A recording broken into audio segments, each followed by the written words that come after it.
How's it going, UCF Nation? Andrew Cherico here, back with another Sidelines post-game analysis. This game was against Baylor. A tragedy of a game. I know, I was there. Sorry we missed last week. Unfortunately, we had some obligations, college life, student life. It was a rough game last week. I thought we would bounce back with a win and a post-game analysis, but this is actually the first post-game analysis I'm doing where it was a loss. So it took me a day later. I was at the game writing, expecting to give great notes on how the offense played great, the defense played great, the coaching was excellent, we took a great lead, but it all went out the window. The 5 stages of grief? I'm between the acceptance part right now, and it's hard. It's hard because I haven't been a UCF fan for a very long time, and I haven't been a journalist for a very long time. But seeing that game in person might have been one of the most crushing losses I've ever seen, ever. I've been to my fair share of football games, sporting events. And when I tell you I looked around that stadium after the fumble from R.J. Harvey on the Wildcat, wasn't all his fault, bad snap, bad placement, bad play call. Past that, I saw a lifeless crowd. The crowd was dead. Not only lifeless crowd, but an empty crowd. I do want to get into that.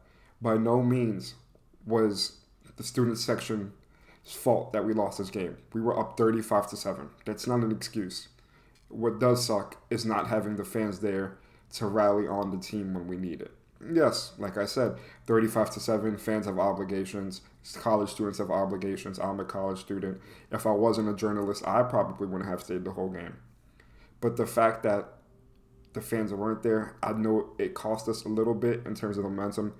But that does not distract you from the fact that I want to give a huge shout out to every fan that stayed in the game, because in that last drive where Timmy McClain had that almost Madden-like play that everybody was talking about on social media, we were loud. There was a lot of intensity in the stadium. It was almost as loud as when all the fans were there. So I do want to give a big credit to all the fans who try to step up and get the team back on their stuff.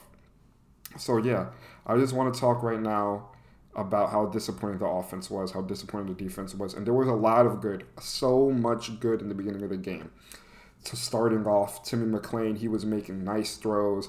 He was rolling out, taking his time. There was this play. We scored 7. It was Timmy McClain on a rollout. He was waiting for the gap to get right open. He hit He hit Xavier Townsend right in the seam in between 2 defenders rolling out to his left on the end zone. It was really good offense being played. Johnny Richardson's 79-yard run touchdown to begin the game. Are you kidding me? That guy has electric speed, life-breaking speed, game-breaking speed, whatever you want to call it. There's so many words to explain it. The fact that he only got 6 carries throughout that game, that is poor coaching in my opinion. Yes, you can say R.J. Harvey, he's the better running back, which he is. There's no disagreeing with that. But you need to have dynamic playmakers on the field, and you got to get them touches. I believe in getting your dynamic playmakers touches. I'm looking at my notes here. We had 6 minutes of possession half. So we were getting our playmakers. We have 6 minutes of possession in the half. We were getting our playmakers the ball. We were scoring fast, man. In the first half, we were scoring fast. We were moving down the field 2-3 plays maximum. We had 13 receptions the whole game, though. 13 receptions in a game where we scored 35 points. That's weird. It doesn't make sense. But that makes up for the playmakers putting the ball in their hands and them taking off of it. We stopped to do that in the second half, and I'm not very sure why. It was almost odd because we were just settling for little short checkdowns in the second half. We didn't open it up once. It wasn't until that last drive where we really started to open it up. Johnny Richardson only had 6 carries, like I said before. That was not good enough, especially in a game where we needed his speed and to make a big play happen. I don't know why he wasn't getting touches. R.J. Harvey, we love you. You break tackles. You catch the ball. Keep feeding him. But Johnny Richardson also has to get more than 6 carries. There's no excuse for that. Timmy McClain, he went 13 for 25, 2 touchdowns, 1 interception. My fault with his game was the interception he threw in the third quarter where he was trying to be extra. It really happened after that that the comeback started to happen. As if we would have gotten 3 right there, we were very close territory to scoring. It was just a very errant pass. We've gotten a couple of dumb decisions by Tim McLean. And no, I'm not in any position to call his plays dumb, but from looking from a football perspective, those were just plays that weren't needed in that specific time that cost us sometimes. Like against Kansas State, where he ran out of bounds when we had RJ open wide open in the flat. It was unnecessary. It killed the momentum. Football is a game of momentum. If you can catch the momentum at the right time and take it all the way, you have to execute. And all we needed was a field goal that possession, and we would have won that game because we would have had that one more point. Talking about field goals, we missed 2 field goals on the day. No fault to Colton Boomer. One of them was blocked. The other was just simply too far. It would have been his career long. His first career long came from Boise State when he had a 55-yarder, and it went through. But you have to put in perspective the elevation being a mile high. A lot of factors contributed to that. Not saying that Colton Boomer doesn't have the leg for a 59-yarder. It's just a lot of pressure for a game-winning field goal from 59 yards, Looking through it, missed red zone opportunities. You can't do that. We have to continue to put the ball in the end zone. We have to get points on every single possession. There is no reason why we shouldn't go down the field and not score. We had 2 missed red zone opportunities in the interception and the field goal, and that hurt us so much. And looking back on it, those are simple, easy plays that need to be fixed, and that goes back to the coaching. The coaching definitely has to be blamed for that. There is no other way around it. Gus, we love Gus. We ride with Gus. But there's sometimes where the team just collapses, you know what I'm saying? So we just have to touch up on that. It needs to be better. I do want to move into my grades on the day. I had the offense graded at a D+. If we didn't lose that game, the offense would have been graded higher. But it's the fact that we didn't score that entire fourth quarter, and I believe we didn't score since the 7-minute mark in the third quarter. That is simply unacceptable against a team that you're winning big on. Take time, run the clock down, or continue what you used to do when you were scoring 35 points. Get the ball in your playmakers' hands and let them score. Javon Baker's touchdown, he got it to him around 15, 20 yards away, and he ran. He turned on the jets. That's what you got to do. He ran down the sidelines, So that was what needs to be done. Seeing that, I'm angry still. I'm going back to the first stage of grief, and I'm angry because it's so upsetting that this team realistically could be 4-0, 5-0, and we're not. We're losing these games to dumb situations. It's simply dumb decisions, poor execution that has lost us. And these 2 losses have came down to plays. And I want to talk about the defense because the defense is a huge reason why we're losing.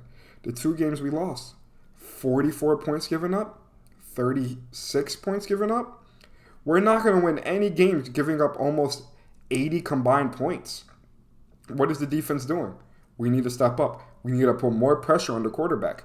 3 sacks in a game is not going to do it. Traymon Morris Brash, big shout out to you. You continue to put pressure on the quarterback. You continue to get the job done. But the big guys that we brag about on the D-line, we have to get in there. It isn't acceptable that we're giving up 30-plus points a game. This is the Big 12 now. You're not going to score 50 and give up 30 and expect to win. No, because we're going to get stopped.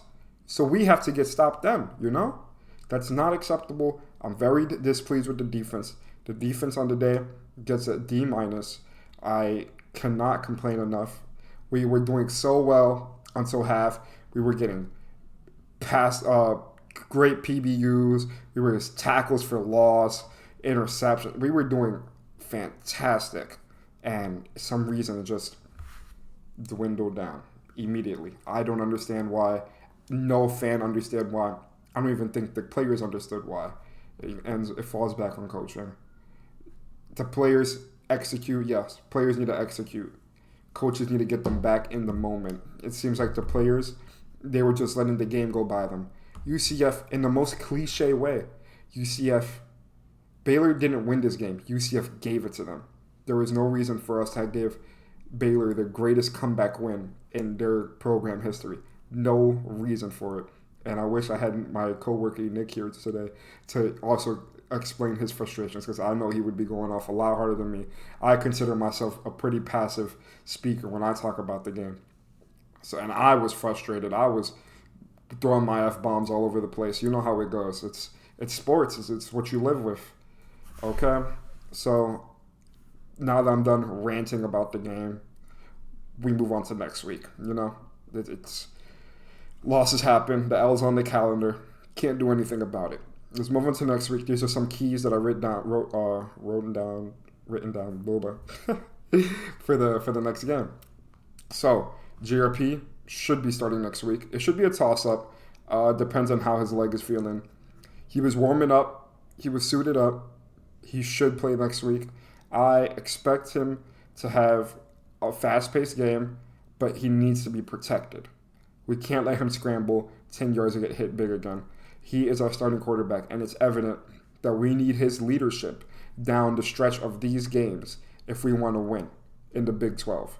Because these are two conference games that have blew right by us, and it's so frustrating to see, because I know the potential and talent that we have on this football team, and there's no reason why we shouldn't be 5-0 right now. And there's no reason why we can't beat Kansas next week and go 6-0. So please, JRP, if you can come back, I don't want to rush you. Your presence is missed, and there's by no means offense to Timmy McClain, because from what I've seen, Timmy, you're more than qualified to be our starting quarterback next year, and I would be happy if you were our starting quarterback next year, and happy to have you in competition to be our starting quarterback. You have shown great athleticism, great zip on passes. You've launched the ball. You haven't shown lack of confidence. The only thing that has worried me about Timmy was sometimes his game awareness in this situation. But he's shown great raw athletic skill, and all of the fans have seen that those past two games. So Timmy, by no means is this your fault, but I would like to see JRP back next week and his leadership to lead us in our first season in the Big 12 to get us started the way we should be. We should not be 3-2 right now. And we need to score in the red zone. I don't know how much more obvious it is, scoring in the red zone. You want points. That's the automatic thing. You need points in the red zone. Okay, fine. You don't get 7. Take 3. But you have to come out with something. We can't throw interceptions in the 5-yard line. We can't fumble on the 1-yard line.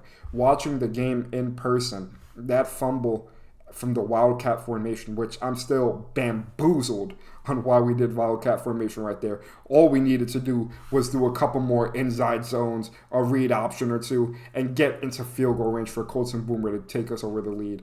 Because honestly, this game came down to us scoring one more point, which we had a surplus amount of opportunities to do. So I'm very frustrated that is I'm very frustrated that is the reason why we lost, off of just stupid decisions that got us out of points. So we need points. You play the game to put points on the board. We have to put points on the board.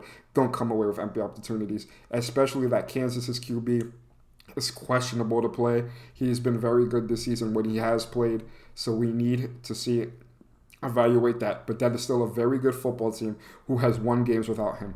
So it is very important that we put points on the board every opportunity that we get. So speaking after the game, this was a heartbreaking loss. I fully expect us to bounce back. My lock is we'll win next week. I truly believe we'll win.